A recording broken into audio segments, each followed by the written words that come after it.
Guys, welcome back to my channel. അപ്പൊ ഇന്ന് ഞാൻ വന്നിട്ടുള്ളത് വളരെ യൂസ്ഫുൾ ആയിട്ടുള്ള കുറച്ച് ടിപ്സ് ആൻഡ് ട്രിക്സ് ഒക്കെ കളക്ട് ചെയ്തിട്ട് തന്നെയാണ്. തീ പോലും കത്തിക്കാതെ 10 മിനിറ്റ് കൊണ്ട് മിറാക്കിൾ റൈസ് എങ്ങനെ വേവിച്ചെടുക്കാമെന്നും അതുപോലെ തന്നെ പ്രയോജനകരമായ കുറച്ച് കിച്ചൺ ടിപ്സും കൂടെ ഉൾപ്പെടുത്തിയിട്ടുണ്ട്. അപ്പൊ വീഡിയോ എല്ലാവരും ഒന്ന് മുഴുവനായിട്ട് കണ്ടു നോക്കുക, ലൈക്ക് ചെയ്യുക, ഷെയർ ചെയ്യുക. സബ്സ്ക്രൈബ് ചെയ്യാതെ ആരെങ്കിലും കാണുന്നുണ്ടെങ്കിൽ സബ്സ്ക്രൈബും കൂടെ ചെയ്തൊന്ന് സപ്പോർട്ട് ചെയ്യുക കേട്ടോ. അപ്പൊ നമുക്ക് നേരെ വീഡിയോയിലേക്ക് പോവാം.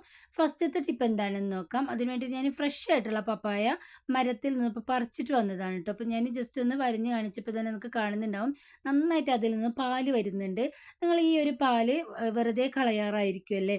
എന്നാൽ ഇതിന് ഒരുപാട് ആരോഗ്യ ഗുണങ്ങളുണ്ട്. ഈ ഫ്രഷ് ആയിട്ടുള്ള പാല് നമ്മളൊരു പപ്പടത്തിൽ നന്നായിട്ടൊന്ന് തേച്ച് കൊടുത്തതിന് ശേഷം മക്കൾക്കൊക്കെ അതൊന്ന് ചുട്ടെടുത്ത് കഴിക്കാൻ കൊടുക്കുകയാണെങ്കിൽ കൃമി ശല്യം നന്നായിട്ട് കുറയുന്നതാണ്. അതുപോലെ തന്നെ കാലിൽ നന്നായിട്ട് വിണ്ട് കീറിയിട്ട് വേദന ഉള്ളവരൊക്കെ ഉണ്ടാവും, കയ്യിൽ അരിമ്പാറകളൊക്കെ ഉള്ള ആളുകളൊക്കെ ഉണ്ടെങ്കിൽ ഈ രീതിയിൽ ഫ്രഷ് ആയിട്ടുള്ള ഈ പാലൊന്നും എടുത്ത് ഒരാഴ്ചയൊക്കെ നിങ്ങൾ ട്രൈ ചെയ്ത് നോക്കുകയാണെങ്കിൽ ഉറപ്പായിട്ട് നിങ്ങൾക്ക് അതിന് നല്ലൊരു മാറ്റം തന്നെ കാണാൻ വേണ്ടിയിട്ട് പറ്റുന്നതാണ്. ഈ ക്ലൈമറ്റിൻ്റെ ചേഞ്ച് കൊണ്ടായിരിക്കും ഇതുപോലുള്ള പ്രശ്നങ്ങളൊക്കെ വരുന്നത്. അപ്പോൾ എല്ലാവരും ഈ നാച്ചുറൽ ആയിട്ടുള്ള റെമഡി ഒന്ന് ട്രൈ ചെയ്ത് നോക്കുക കേട്ടോ. നെക്സ്റ്റ് ടിപ്പ് എന്താണെന്ന് നോക്കാം. അതിനുവേണ്ടി ഞാനിവിടെ കുറച്ച് പുഴുങ്ങലരിയാണ് എടുത്തിട്ടുള്ളത്. നമ്മുടെ റേഷൻ അരി തന്നെയാണ് കേട്ടോ. അരി കഴുകുമ്പോൾ വെള്ള നിറത്തിലുള്ള ഇതുപോലെ അരികൾ കാണാറുണ്ട്. നമ്മളത് വലിച്ചെറിഞ്ഞ് കളയരുത്. അരി കഴുകുമ്പോൾ നിങ്ങൾ ശ്രദ്ധിച്ചിട്ടുണ്ടാവും, ചില അരിമണികളൊക്കെ നല്ല വെളുത്തായിരിക്കും ഇരിക്കുന്നത്. റേഷൻ അരിയിലാണ് ഇത് കൂടുതലായിട്ട് കാണപ്പെട്ടു വരുന്നത്. നമ്മളത് പൊങ്ങി വരുമ്പോൾ കേടായ അരിയായിരിക്കുമെന്ന് വിചാരിച്ച് നമ്മളത് എടുത്ത് ദൂരെ കളയായിരിക്കും ചെയ്യുന്നത്. അല്ലെങ്കിൽ അത് പെറുക്കി കളഞ്ഞിട്ടായിരിക്കും നമ്മൾ അരി കഴുകി കുക്കിങ്ങിനൊക്കെ യൂസ് ചെയ്ത് വരുന്നത്. എന്നാൽ ഈ വെളുത്ത അരി ഇനി അങ്ങനെ പെറുക്കി കളയരുത്. പോഷക സമ്പന്നമായ ഫോർട്ടിഫൈഡ് റൈസ് ആണത്. പോഷകമൂല്യങ്ങൾ മെച്ചപ്പെടുത്തുന്നതിനായി മൈക്രോ ന്യൂട്രിയൻറ്റുകളായി കലർത്തി പ്രത്യേകം തയ്യാറാക്കുന്നതാണ് ഈ അരിമണി. 2019 കേന്ദ്ര സർക്കാർ ഈ ഫോർട്ടിഫൈഡ് റൈസ് പ്രോഗ്രാമിന് തുടക്കം കുറിച്ചിട്ടുള്ളത്. ഗ്രാമപ്രദേശങ്ങളിലുള്ള ആളുകളെ ആരോഗ്യത്തോടെ നിലനിർത്താനും അവരുടെ പോഷകാഹാരക്കുറവ് പരിഹരിക്കാനുമാണ് ഈ പദ്ധതിയുടെ ലക്ഷ്യം. ഗർഭിണികൾക്കും മുലയൂട്ടുന്ന അമ്മമാർക്കും കുട്ടികൾക്കും ഈ അരി ധാരാളമായിട്ട് പ്രയോജനം ചെയ്യുന്നുണ്ട്. ഫോളിക് ആസിഡ്, ഇരുമ്പ്, സിങ്ക്, വൈറ്റമിൻ B12 എന്നിവയുടെ എല്ലാം അഭാവം ഇല്ലാതാക്കാൻ ഇത് കഴിക്കുന്നതിലൂടെ നമുക്ക് സാധിക്കുന്നു. ആവശ്യമായ പോഷകങ്ങൾ സാധാരണ അരി കഴുകുന്നതിനൊപ്പം ശരീരത്തിലേക്ക് എത്തിക്കാൻ വേണ്ടിയാണ് റേഷൻ അരിയിൽ ഈ ഫോർട്ടിഫൈഡ് റൈസ് സ്ഥാനം പിടിച്ചിരിക്കുന്നത്. ഇത്രയും ആരോഗ്യ ഗുണങ്ങൾ അടങ്ങിയിട്ടുള്ള ഈ അരി നമ്മൾ വെറുതെ വലിച്ചെറിഞ്ഞ് കളയരുത്. റേഷൻ അരി മണമുണ്ട്, കളറില്ല എന്ന് പറഞ്ഞ് കുക്കിങ്ങിന് എടുക്കാത്തവരൊക്കെ ഞാൻ പറയുന്ന രീതിയിൽ നിങ്ങളൊന്ന് ക്ലീൻ ചെയ്തെടുക്കുകയാണെങ്കിൽ നമ്മൾ കടയിൽ നിന്ന് വാങ്ങിയതുപോലെ തന്നെ അരിയായിട്ട് മാറ്റിയെടുക്കാൻ വേണ്ടിയിട്ട് പറ്റുന്നതാണ്. ഇതിന് വേണ്ടിയിട്ട് കുറച്ച് ബേക്കിംഗ് സോഡയും കല്ലുപ്പും കൂടി ഇട്ട് കൊടുത്തിട്ട് നന്നായിട്ടൊന്ന് മിക്സ് ആക്കിയതിന് ശേഷം ചുടുവെള്ളത്തിൽ ഞാൻ നന്നായിട്ടൊന്ന് കഴുകിയിട്ടുണ്ട്. ഇനി ഞാൻ ഇത് കുക്കിങ്ങിന് വേണ്ടിയിട്ട് എടുക്കാൻ വേണ്ടിയിട്ട് ഞാൻ കാസറോളിലേക്ക് വെച്ചിട്ട് നന്നായിട്ട് ചൂടുള്ള വെള്ളം ഒഴിച്ചിട്ട് ഒരു ഓവർനൈറ്റ് ഞാൻ സോക്ക് ചെയ്യാൻ വേണ്ടിയിട്ട് വെക്കുന്നുണ്ട്. ഇത് പുഴുങ്ങലരി ആയതുകൊണ്ടാണ് ഞാൻ ഒരു ഓവർനൈറ്റ് വെക്കുന്നത്. നമ്മൾ പച്ചരിയൊക്കെ ആയാലും നമുക്ക് പെട്ടെന്ന് ഒരു 2 മണിക്കൂറിൻ്റെ ഉള്ളിലൊക്കെ ആയി കിട്ടും കേട്ടോ. ഇത് നമ്മൾ കാസറോളിൽ വെച്ച് കൊടുക്കുന്ന സമയത്ത് നമുക്കിത് പെട്ടെന്ന് ഇത് സോഫ്റ്റായി കിട്ടാനും നന്നായിട്ട് പുതിർന്ന് വരാനും സഹായിക്കുന്നതും അതുമൂലം നമുക്കിത് മിക്സി ജാറിൽ പെട്ടെന്ന് അരിഞ്ഞ് കിട്ടുന്നതുമാണ്. ഒരു ഓവർനൈറ്റ് സോക്ക് ചെയ്യണമെന്നില്ല, ഒരു 4 മണിക്കൂർ വെച്ചാൽ തന്നെ മതിയാവും. ഞാനിപ്പോൾ ടൈം ഉള്ളതുകൊണ്ട് ഒരു ഓവർനൈറ്റ് വെച്ചു എന്ന് മാത്രം. കാസറോളിൽ വെച്ച് കൊടുത്തുകൊണ്ട് തന്നെ നമുക്ക് കുറേ നേരം ആ വെള്ളത്തിൻ്റെ ചൂട് അതിൽ നിന്ന് തങ്ങി നിൽക്കുന്നതാണ്. അപ്പോൾ ഒരു ഓവർനൈറ്റ് വെച്ച് കൊടുത്തതിന് ശേഷം രാവിലെ ഞാൻ മിക്സി ജാറിലേക്കൊന്ന് പകുതി ഇട്ട് കൊടുക്കുന്നുണ്ട്. എന്നിട്ട് അരമുറി സവാളയും കുറച്ച് ചെറിയ ജീരകം കൂടിയാണ് ഞാൻ ഇട്ട് കൊടുത്തിട്ടുള്ളത്. നിങ്ങൾക്ക് ഈ സമയത്ത് ഉപ്പ് വേണമെങ്കിൽ ചേർത്ത് കൊടുക്കാവുന്നതാണ്. ഞാൻ എല്ലാം ഒന്ന് അരച്ചെടുത്തതിന് ശേഷമാണ് ഉപ്പ് ചേർത്ത് കൊടുക്കുന്നത്. പ്രത്യേകം ശ്രദ്ധിക്കുക, പുഴുങ്ങലരി അരച്ചെടുക്കുന്ന സമയത്ത് മിക്സി ജാർ നന്നായിട്ട് ചൂടാവാനുള്ള ചാൻസ് ഉണ്ട്. അപ്പോൾ 2-3 ഐസ് ക്യൂബ് ഇട്ട് കൊടുത്തതിന് ശേഷം നമ്മൾ അരച്ചെടുക്കുകയാണെങ്കിൽ നമുക്ക് പെട്ടെന്ന് ഇത് അരഞ്ഞ് കിട്ടുന്നതാണ്. അരച്ചെടുക്കുന്ന സമയത്തും പ്രത്യേകം ശ്രദ്ധിക്കുക, ചെറിയൊരു തരിതരിയോട് കൂടെ തന്നെ നിങ്ങൾ അരച്ചെടുക്കുക. അപ്പം ഞാൻ സോക്ക് ചെയ്തിട്ടുള്ള എല്ലാ അരിയും ഈ രീതിയിലൊന്ന് അരച്ചെടുത്തിട്ടുണ്ട്. ഈ സമയത്ത് നമുക്ക് ചിരവി വെച്ചിട്ടുള്ള തേങ്ങ കൂടെ ചേർത്ത് കൊടുക്കാവുന്നതാണ്. തേങ്ങ ചേർത്ത് കൊടുക്കുമ്പോൾ നല്ലൊരു കിടിലൻ വെറൈറ്റി ടേസ്റ്റ് ആണ് കേട്ടോ. എൻ്റെ അടുത്ത് ഇപ്പോൾ തേങ്ങ ഇല്ലാത്തതുകൊണ്ട് ഞാൻ ചേർത്ത് കൊടുത്തിട്ടില്ല. ഞാൻ ആവശ്യത്തിന് ഉപ്പും കൂടി ഇട്ട് കൊടുത്തിട്ട് നന്നായിട്ടൊന്ന് മിക്സ് ആക്കി കൊടുക്കുന്നുണ്ട്. നിങ്ങളിത് അരച്ച് വെക്കുന്നത് രാത്രിയിലാണെങ്കിൽ വൈകുന്നേരം സോക്ക് ചെയ്തിട്ട് രാത്രിയിൽ അരച്ച് വെക്കുക കേട്ടോ. ഉപ്പെല്ലാം കൈവച്ചിട്ട് ഇതുപോലെ എല്ലായിടത്തും നന്നായിട്ടൊന്ന് മിക്സ് ആക്കി കൊടുത്തതിന് ശേഷം ഞാൻ ഈ മാവിൻ്റെ മുകളിലേക്കായിട്ട് ഒരു കോട്ടൻ്റെ തുണിയാണ് ഇതുപോലെ വെച്ച് കൊടുക്കുന്നത്. ഈ തുണി ഞാൻ നനച്ചിട്ട് ഒന്നും തന്നെ ഇല്ല കേട്ടോ, ഡ്രൈ ആയിട്ടുള്ള ക്ലോത്ത് തന്നെയാണ് വെച്ച് കൊടുക്കുന്നത്. ഈ ഒരു പ്രോസസ്സ് നിങ്ങൾക്ക് ടൈം ഉണ്ടെങ്കിൽ മാത്രം നിങ്ങൾ ചെയ്ത് കൊടുക്കുക, നിർബന്ധമൊന്നുമില്ല കേട്ടോ. ഒരു തുള്ളി പോലും എണ്ണ കുടിക്കാതെ നെയ്പ്പത്തൽ ഉണ്ടാക്കിയെടുക്കാനുള്ള ഒരു കിടിലൻ ടിപ്പാണ് കേട്ടോ. ഇതുവരെ നിങ്ങൾ ആരും ഈ ടിപ്പ് കണ്ടിട്ടുണ്ടാവില്ല. അപ്പോൾ ഈ രീതിയിൽ രീതിയിൽ നിങ്ങളൊന്ന് ട്രൈ ചെയ്ത് നോക്കുകയാണെങ്കിൽ ഉറപ്പായിട്ട് നിങ്ങൾക്ക് ഈ ഒരു ടിപ്പ് വളരെ ഉപകാരമാകുന്നതാണ്. നെയ്പത്തലൊക്കെ കഴിക്കാൻ താല്പര്യമുള്ളവർ ഇതുപോലെ പുഴുങ്ങലരി ഉപയോഗിച്ചിട്ട് ചെയ്ത് നോക്കുകയാണെങ്കിൽ നിങ്ങൾക്ക് നല്ല പെർഫെക്റ്റ് ആയിട്ടും ടേസ്റ്റിലും ഉണ്ടാക്കിയെടുക്കാൻ വേണ്ടിയിട്ട് പറ്റും കേട്ടോ. അപ്പോൾ ഞാൻ കുറച്ച് സമയം ഇതുപോലെ ഒന്ന് വെച്ച് കൊടുത്തതിന് ശേഷം ആ വെള്ളം ഒന്ന് പിഴിഞ്ഞു കൊടുത്തപ്പോൾ നിങ്ങൾക്ക് കാണുന്നുണ്ടല്ലോ, അത്യാവശ്യം നിറയെ വെള്ളം നമുക്ക് കിട്ടിയിട്ടുണ്ട്. അപ്പോൾ നന്നായിട്ട് ആ വെള്ളമൊക്കെ ഒന്ന് ഡ്രൈ ആക്കിയതിന് ശേഷം ഞാൻ വീണ്ടും ആ ക്ലോത്ത് ഒന്ന് വെച്ച് കൊടുക്കുന്നുണ്ട്. ഈ ഒരു പ്രോസസ്സ് തികച്ചും ഓപ്ഷണലാണ്. നിങ്ങൾക്ക് ടൈം ഉണ്ടെങ്കിൽ മാത്രം നിങ്ങൾ ചെയ്താൽ മതി. അല്ലെങ്കിൽ ഈ മാവിൽ കുറച്ച് അരിപ്പൊടിയോ അല്ലെങ്കിൽ പുട്ടുപൊടിയോ മിക്സ് ആക്കിയതിന് ശേഷം മാവിൽ നന്നായിട്ടൊന്ന് മിക്സ് ആക്കിയിട്ട് നമുക്ക് കുഴച്ചെടുത്തിട്ട് ഇതുപോലെ നെയ്പത്തൽ റെഡിയാക്കി എടുക്കാവുന്നതാണ്. പക്ഷേ ഈ രീതിയിൽ ട്രൈ ചെയ്ത് നോക്കുകയാണെങ്കിൽ ഒരു തുള്ളി പോലും എണ്ണ കുടിക്കുകയില്ല. നല്ല പെർഫെക്റ്റ് ആയിട്ടും ടേസ്റ്റിൽ നമുക്ക് ഉണ്ടാക്കിയെടുക്കാൻ വേണ്ടിയിട്ട് പറ്റുന്നതാണ്. അപ്പോൾ നമ്മളുടെ മാവ് ഇവിടെ റെഡി ആയിട്ടുണ്ട് കേട്ടോ. അപ്പോൾ ഞാനൊരു 2-3 പ്രാവശ്യം ഡ്രൈ ക്ലോത്ത് വെച്ച് കൊടുത്തിട്ട് ആ വെള്ളം ഒന്ന് പിഴിഞ്ഞെടുത്തിരുന്നു. ഇപ്പോൾ നമ്മളുടെ മാവ് നല്ല ഡ്രൈ ആയിട്ട് ഇവിടെ വന്നിട്ടുണ്ട്. ഇനി നമുക്ക് നെയ്പത്തൽ ഉണ്ടാക്കി തുടങ്ങാം. അപ്പോൾ അതിന് വേണ്ടിയിട്ട് ഞാനിവിടെ ഒരു വാഴയുടെ ഇലയാണ് എടുത്തിട്ടുള്ളത്. അതിലേക്ക് കുറച്ച് എണ്ണയും കൂടെ ഒന്ന് സ്പ്രെഡ് ചെയ്ത് കൊടുത്ത് ഇതുപോലെ ഒന്ന് കൈ വെച്ചിട്ടൊന്ന് ജസ്റ്റ് ഒന്ന് റൗണ്ടിലാക്കി കൊടുക്കുന്നുണ്ട്. വളരെ പെട്ടെന്ന് നമുക്കിത് വാഴയിലയിൽ നിന്നും എടുക്കാൻ വേണ്ടിയിട്ട് പറ്റുന്നതാണ്. അപ്പോൾ ഇതുപോലെ ഞാൻ കുറച്ച് അധികം തന്നെ ഉണ്ടാക്കിയെടുത്തിട്ട് എണ്ണയിലിട്ട് വറുത്തെടുക്കുകയാണ് ചെയ്തിട്ടുണ്ടായിരുന്നത്. വളരെ പെർഫെക്റ്റ് ആയിട്ട് തന്നെ നമുക്ക് പെട്ടെന്ന് ഇത് ഉണ്ടാക്കിയെടുക്കാം. എണ്ണയാക്കി കൊടുക്കുന്നതുകൊണ്ട് തന്നെ നമുക്ക് പെട്ടെന്ന് ഇത് വാഴയിലയിൽ നിന്നും എടുക്കാനും പറ്റും കേട്ടോ. അപ്പോൾ നന്നായിട്ട് തിന്നായിട്ടല്ല, ചെറിയൊരു കട്ടിയിലാണ് ഞാനിത് ഉണ്ടാക്കിയെടുത്തിട്ടുള്ളത്. ഈ ഒരു കനത്തോട് കൂടെ തന്നെ നിങ്ങൾ പരത്തിയെടുക്കാൻ വേണ്ടിയിട്ട് നോക്കുക കേട്ടോ. അപ്പോഴേ നമുക്ക് ആ നെയ്പത്തലിൻ്റെ ഒരു യഥാർത്ഥ ടേസ്റ്റിലായിട്ട് കിട്ടുള്ളൂ. അപ്പോൾ അതിന് വേണ്ടിയിട്ടാണ് ഞാൻ പറയുന്നത്. അപ്പോൾ ഞാൻ എല്ലാം ഈ രീതിയിലൊന്ന് ആക്കിയെടുക്കുന്നുണ്ട്. നമ്മൾ ഭൂരി ഒരു 4 കഴിക്കുന്നതിനേക്കാളും ഇതൊന്ന് കഴിച്ചാൽ തന്നെ നമുക്ക് വയറ് നന്നായിട്ട് ഫില്ലാവും കേട്ടോ. അത്രയ്ക്കും നല്ല കുറച്ച് കട്ടിയിലല്ലേ നമ്മൾ ഉണ്ടാക്കിയെടുക്കുന്നത്. അപ്പോൾ നമ്മുടെ എണ്ണ നന്നായിട്ടൊന്ന് ചൂടായി വന്നിട്ടുണ്ട്. ചൂടായ എണ്ണയിലേക്ക് നമുക്ക് ഇതുപോലെ ഭൂരിയൊക്കെ ഇടുന്നത് പോലെ തന്നെ ഇട്ടിട്ട് നന്നായിട്ടൊന്ന് ഫ്രൈ ആക്കി എടുക്കാം. നമ്മൾ എണ്ണയിൽ ഇട്ട് കൊടുക്കുന്ന സമയത്ത് തന്നെ നന്നായിട്ട് അത് പൊങ്ങി വരും. എന്നിട്ട് 2 സൈഡും ഇതുപോലെ നമുക്ക് ആക്കിയെടുക്കാവുന്നതാണ്. നിങ്ങൾക്ക് നന്നായിട്ട് ഫ്രൈ ആക്കി എടുക്കണം എന്നുണ്ടെങ്കിൽ നന്നായിട്ട് ഫ്രൈ ആക്കി എടുക്കാം. ഞാനിപ്പോൾ കറിയുടെ കൂടെ തന്നെ കൂട്ടി കഴിക്കാനുള്ള ഒരു പരുവത്തിലാണ് എടുത്തിട്ടുള്ളത്.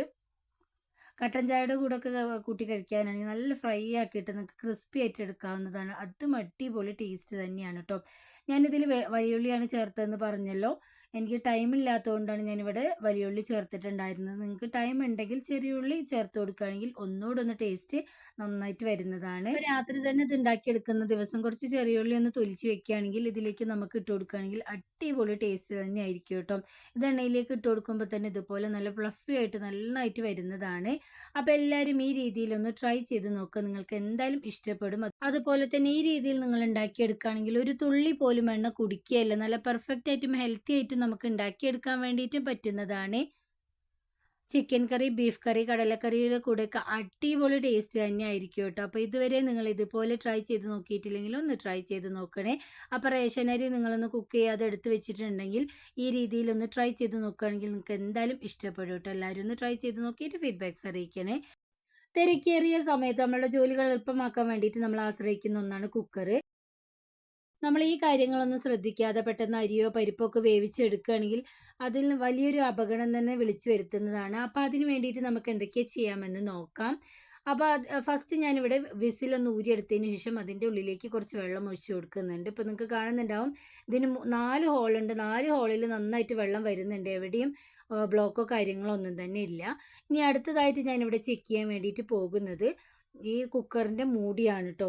ഈ മൂടിയിൽ ഹോളുള്ള ഭാഗത്തൊക്കെ ചെറിയ ചെറിയ ഫുഡ് പാർട്ടിക്കിൾസ് ഒക്കെ അടഞ്ഞിട്ടുണ്ടെങ്കിൽ പിന്നെ നമുക്ക് അത് വിസിൽ വരാനുള്ള ചാൻസ് വളരെ കുറവാണ്. മാത്രമല്ല അതിൻ്റെ ഉള്ളിൽ പ്രഷർ നിന്നിട്ട് നമ്മുടെ കുക്കർ പൊട്ടിത്തെറിച്ച് വലിയ അപകടം തന്നെ ഉണ്ടാവുന്നതാണ്. അപ്പോൾ അതിന് വേണ്ടിയിട്ട് ഞാനിവിടെ കുക്കറിൻ്റെ മൂടിയിലേക്ക് ഇതുപോലെ ഒന്ന് വെള്ളം ഒഴിച്ചു കൊടുക്കുന്നുണ്ട്. ഇപ്പോൾ നിങ്ങൾക്ക് കാണുന്നുണ്ടാവും യാതൊരു ബ്ലോക്കോ കാര്യങ്ങളോ ഒന്നും ഇല്ലാതെ നന്നായിട്ട് വെള്ളം ഫ്ലുവൻ്റ് ആയിട്ട് ഇതിലൂടെ വരുന്നുണ്ട്. അപ്പോൾ ഇതിനും ഒരു പ്രോബ്ലം ഇല്ല. അടുത്തതായിട്ട് സേഫ്റ്റി വാൽവിൻ്റെ ഉള്ളിലൂടെ ആവി വരുന്നുണ്ട് എന്ന് ശ്രദ്ധിക്കണം. അങ്ങനെ എന്തെങ്കിലും ഉണ്ടെങ്കിൽ ആ സേഫ്റ്റി വാൽവ് ഒന്ന് മാറ്റി കൊടുക്കുക കേട്ടോ. പിന്നെ നമ്മൾ ശ്രദ്ധിക്കേണ്ടത് വാസറാണ്. വാസറിൽ ആവി പുറത്തേക്ക് പോകുന്നുണ്ടെങ്കിൽ വിസിൽ വരില്ല. അപ്പോൾ കുറച്ച് സമയം നമ്മൾ ഐസ് വാട്ടറിൽ ഇട്ട് കൊടുക്കുക, അല്ലെങ്കിൽ ഫ്രീസറിൽ വെച്ച് കൊടുത്തതിന് ശേഷം യൂസ് ചെയ്യുകയാണെങ്കിൽ ആ പ്രശ്നം നമുക്ക് പരിഹരിക്കാൻ വേണ്ടിയിട്ട് പറ്റുന്നതാണ്. എല്ലാവരും ഒന്ന് ഈ ടിപ്സൊക്കെ ഒന്ന് ട്രൈ ചെയ്ത് നോക്കുക കേട്ടോ. നെക്സ്റ്റ് ടിപ്പ് എന്താണെന്ന് നോക്കാം. റൈസ് കുക്കറിൽ ചോറ് വെക്കുന്ന സമയത്ത് നമ്മൾ നന്നായിട്ടൊന്ന് തിളച്ചതിന് ശേഷം റൈസ് കുക്കറിലേക്ക് ഇറക്കി വെക്കുകയായിരിക്കും ചെയ്യുന്നത്. ഇനി അങ്ങനെ നിങ്ങൾ ചെയ്തെടുക്കുമ്പോൾ രാവിലെ തിരക്കേറിയ ജോലികൾക്കിടയിലൊക്കെ നമുക്ക് പെട്ടെന്നൊരു ട്രിക്ക് ചെയ്തെടുക്കാം. അപ്പോൾ നന്നായിട്ട് തിളച്ച ചോറ് നമ്മൾ ഇതുപോലെ ഒന്ന് ഇറക്കി വെക്കുമ്പോൾ അതിൻ്റെ മുകളിലേക്കായിട്ട് തോരനോ അല്ലെങ്കിൽ പഴം പുഴുങ്ങാനോ മുട്ട വേവിക്കാനൊക്കെ ഉണ്ടെങ്കിൽ ഇതുപോലെ ഒരു പാത്രത്തിൽ നമ്മൾ വെച്ച് കൊടുത്തതിന് ശേഷം ഒരു മൂടിയും വെച്ചൊന്ന് മൂടി കൊടുത്ത് നമ്മൾ റൈസ് കുക്കർ അടച്ച് വെക്കുകയാണെങ്കിൽ നമ്മൾ ഈ ചോറ് വേവുന്ന സമയം കൊണ്ട് തന്നെ മുട്ടയായാലും തോരനായാലും വെജിറ്റബിൾസ് സാമ്പാറിനുള്ള കഷ്ണങ്ങളായാലും ഒക്കെ നമുക്ക് വേവിച്ചെടുക്കാൻ വേണ്ടിയിട്ട് പറ്റുന്നതാണ്. അപ്പോൾ ഈ ടിപ്സും എല്ലാവരും ഒന്ന് ട്രൈ ചെയ്ത് നോക്കുക. ഇതിലൂടെ നമുക്ക് ഗ്യാസും അതുപോലെ തന്നെ സമയവും എല്ലാം ലാഭിക്കാൻ വേണ്ടിയിട്ട് പറ്റുന്നതാണ്. റൈസ് കുക്കറിൽ ചോറ് വയ്ക്കുന്നവർ ഈ ട്രിക്ക് ഒന്ന് ട്രൈ ചെയ്ത് നോക്കിയിട്ട് നിങ്ങൾക്ക് യൂസ്ഫുൾ ആയോ ഇല്ലയോ എന്ന് ഫീഡ്ബാക്ക്സ് അറിയിക്കാൻ വേണ്ടിയിട്ട് മറന്നു പോകരുത് കേട്ടോ. അപ്പോൾ ചോറ് നന്നായിട്ടൊന്ന് വെന്തതിന് ശേഷം ഞാനിതൊന്ന് ഓപ്പൺ ചെയ്ത് നോക്കുന്നുണ്ട്. ഇപ്പോൾ നിങ്ങൾക്ക് കാണുന്നുണ്ടല്ലോ, നമ്മുടെ ക്യാബേജ് ഒക്കെ നന്നായിട്ട് വെന്ത് വന്നിട്ടുണ്ട്. ഇങ്ങനെ നമുക്ക് ഏത് വെജിറ്റബിൾസും എന്ത് വേണമെങ്കിലും ഈ രീതിയിൽ വേവിച്ചെടുക്കാവുന്നതാണ്. ഇനി ജസ്റ്റ് ഒന്ന് കടുക് വറുത്താൽ മാത്രം മതിയാവും നമ്മളുടെ രാവിലേക്കുള്ള ചോറും തോരനും ഒറ്റയടിക്ക് റെഡിയാക്കാൻ വേണ്ടിയിട്ട് പറ്റുന്നതാണ്. അപ്പം നിങ്ങൾക്ക് ലൈവായിട്ട് കാണുന്നുണ്ടല്ലോ, ക്യാബേജൊക്കെ നന്നായിട്ട് ഇവിടെ വെന്ത് വന്നിട്ടുണ്ട്. വളരെ പെട്ടെന്ന് വെന്ത് കിട്ടുന്ന നമുക്ക് ക്യാബേജൊക്കെ. ഇനി ഞാനിതൊന്ന് കടുക് വറുത്ത് ജസ്റ്റ് ഒന്ന് തോരൻ ഉണ്ടാക്കി എടുക്കുന്നുണ്ട്. ഇത്രയേ ഉള്ളൂ കേട്ടോ. അപ്പോൾ റൈസ് കുക്കർ ഉണ്ടെങ്കിൽ ഈ രീതിയിൽ നിങ്ങൾ ഇതുവരെ ട്രൈ ചെയ്ത് നോക്കിയിട്ടില്ലെങ്കിൽ ഒരു പ്രാവശ്യമെങ്കിലും ഒന്ന് ട്രൈ ചെയ്ത് നോക്കുക കേട്ടോ. റൈസ് കുക്കർ ഉപയോഗിച്ചിട്ടുള്ള വിവിധ തരം ഉപയോഗങ്ങളും നല്ല നല്ല ടിപ്സും ട്രിക്സും ഒക്കെ ഞാൻ കഴിഞ്ഞ വീഡിയോയിലൂടെ ഡീറ്റെയിൽഡ് ആയിട്ട് തന്നെ കാണിച്ചു തന്നിട്ടുണ്ട്. അതെല്ലാവർക്കും ഉപകാരപ്പെടുന്ന നല്ല നല്ല ടിപ്സാണ്. അപ്പോൾ റൈസ് കുക്കർ വീട്ടിലുള്ളവരും ഇനി വാങ്ങിക്കാൻ വേണ്ടിയിട്ട് പോകുന്നവരൊക്കെ ആ വീഡിയോ ഒന്ന് കണ്ടു നോക്കുക. നിങ്ങൾക്ക് എന്തായാലും ഉപകാരപ്പെടുന്നത് തന്നെയായിരിക്കും. അപ്പോൾ ഇനി ചോറ് വെന്തിട്ടുണ്ട് എന്ന് നോക്കാം. നന്നായിട്ട് നമ്മളുടെ ചോറൊക്കെ വെന്തിട്ടുണ്ട്. ഇനി നമുക്കിതൊന്ന് ഊറ്റിയെടുത്തതിന് ശേഷം റൈസ് കുക്കറിലേക്ക് തന്നെ എടുത്ത് വെക്കുകയാണെങ്കിൽ രാവിലെ വെച്ച ചോറ് ആ ചൂടോട് കൂടെ തന്നെ നമുക്ക് രാത്രി ആയാലും ഇരിക്കുന്നതാണ്. അപ്പോൾ ആ ടിപ്പും എല്ലാവരും ഒന്ന് ട്രൈ ചെയ്ത് നോക്കണേ. ടിപ്പ് എന്താണെന്ന് നോക്കാം. തടി കുറയ്ക്കാൻ ഡയറ്റ് എടുക്കുന്നവർ ഭക്ഷണത്തിൽ ഉയർന്ന കാലറി അടങ്ങിയ കാർബോഹൈഡ്രേറ്റുകളുടെ അളവ് കുറയ്ക്കേണ്ടത് വളരെ അത്യാവശ്യമാണ്. അപ്പോൾ നമ്മൾ എന്തായിരിക്കും ചെയ്യുക? ഫസ്റ്റ് ചോറ് ഒഴിവാക്കുകയായിരിക്കും ചെയ്യുന്നത്.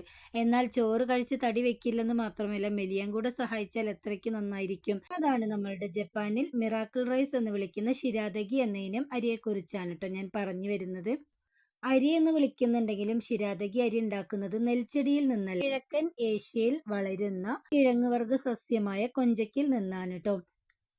സാധാരണ അരിയേക്കാൾ ഒരുപാട് കലോറി കുറവാണ് ഈ അരിയിൽ. ഏകദേശം നമ്മളുടെ വെളുത്ത അരിയിൽ 150 കലോറിയും അതുപോലെ തന്നെ ബ്രൗൺ അരിയിൽ 120 കലോറിയും ഉണ്ട്. എന്നാൽ നമ്മുടെ ഈ ശിരാതകി റൈസിൽ 10-15 കലോറി മാത്രമേ അടങ്ങിയിട്ടുള്ളൂ. കുക്ക് ചെയ്തെടുക്കാനും വളരെ എളുപ്പമാണ്. നന്നായിട്ട് ചൂടുള്ള വെള്ളത്തിലേക്ക് നമ്മളുടെ ശിരാതകി റൈസ് ഇട്ട് കൊടുത്തതിന് ശേഷം ഒരു 10 മിനിറ്റ് അടച്ചു വെച്ചാൽ നമ്മളുടെ റൈസ് റെഡി ആവുന്നതാണ്. ഇതിന് വേണ്ടിയിട്ട് ഗ്യാസോ തീയോ ഒന്നും തന്നെ ആവശ്യമില്ല. വളരെ എളുപ്പത്തിൽ നമുക്കിത് ഉണ്ടാക്കിയെടുക്കാൻ വേണ്ടിയിട്ട് പറ്റുന്നതാണ്. ഡയറ്റ് കീപ്പ് ചെയ്യുന്നവർ, ഷുഗർ പേഷ്യൻസ്, കൊളസ്ട്രോൾ പേഷ്യൻസ് ഒക്കെ ഇത് കഴിച്ചു വരികയാണെങ്കിൽ നമുക്ക് കൺട്രോൾ ചെയ്യാൻ വേണ്ടിയിട്ട് പറ്റുന്നതാണ്. ഡയറ്റ് കീപ്പ് ചെയ്യുന്നവർ ഈ അരിഭക്ഷണത്തിന് പകരമായിട്ട് ഇത് നമ്മൾ എടുക്കുകയാണെങ്കിൽ ഇത് നമ്മളുടെ കുടലിലേക്ക് എത്തുമ്പോൾ വെള്ളം ആഗിരണം ചെയ്ത് ആമാശയത്തിൽ ഇതിന് വികസിക്കാനുള്ള കഴിവുണ്ട്. ഇത് കൂടുതൽ സമയം വയറ് നിറഞ്ഞതായിട്ട് തോന്നിപ്പിക്കാനും അതുമൂലം വിശപ്പ് നിയന്ത്രിക്കാനും സഹായിക്കുന്നു. തടി കുറയ്ക്കാൻ ശ്രമിക്കുന്നവർക്ക് ഇടനേരങ്ങളിലെ ഭക്ഷണം ഒഴിവാക്കാൻ ഇത് ഒരുപാട് സഹായിക്കുന്നുണ്ട്.